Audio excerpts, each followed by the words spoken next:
Ranking Member. Mr. Ross, you are recognized for 5 minutes. Thank you, Mr. Chairman. Again, thank you for this hearing. Today, the committee will hear from the Postmaster General and 2 of the presidentially appointed Board of Governors who will attempt to lay out their vision for a substantive postal workforce and describe how the APW contract fits into that vision. This will be the first time in a decade that multiple USPS governors will appear together at a congressional hearing. We know that the Postal Service is one of the largest organizations and employers out there. It has more than 500,000 employees, and that exceeds all of U.S. companies except for Walmart. It has a phenomenal marketing and delivery infrastructure where it goes to every consumer, or it goes to 150 million consumers every day. Unfortunately, due to the ongoing digital revolution, the business model of the Postal Service is fundamentally broken.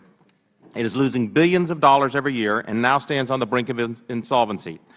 This is not just a short-term problem, as the Postal Service projects growing deficits for the foreseeable future. It is incumbent upon the USPS to develop and implement a new business model as soon as possible. I commend Mr. Donahoe for what he has done. His commitment to implement a comprehensive strategy that will reduce costs by undertaking major organizational restructuring, reviewing post office closures, and adjusting delivery frequency. I hope we can empower you to do more. At 80 cents on every dollar, workforce costs make up a disproportionate share of Postal Service costs. These costs must be addressed head-on as part of any serious reform effort. Among these costs are a large postal compensation premium that has been estimated at 34%.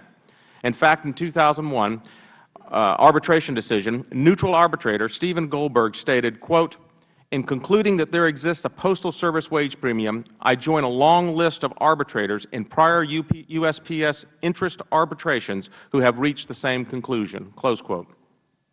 Regrettably, the tentative contract USPS recently announced with its largest union, which represents over 200,000 employees, maintains and expands no layoff protections, guarantees wage increases, and ensures that USPS employees continue to pay a lower portion of health care premiums than do other Federal employees. USPS claims the contract will save them $3.8 billion over its 4.5-year life, but I am skeptical of that. However, as this chart shows, assuming that all these savings are achieved, it hardly makes a dent in projected USPS deficits. Given this, it is unclear how this deal, which would serve as a template for deals with other USPS unions, will give USPS the ability to immediately reduce workforce costs and maintain solvency. One of the Board of Governors testifying today is James Miller, who is a former head of OMB.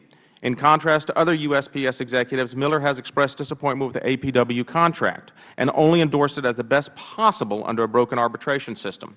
In a paper Mr. Miller included with his testimony today, he also outlined options for reforming postal collective bargaining and noted econometric analysis has found USPS employees are paid a significant premium relative to their private sector counterparts.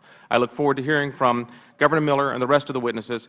I would like to thank the Chairman again for this hearing, and I do yield back.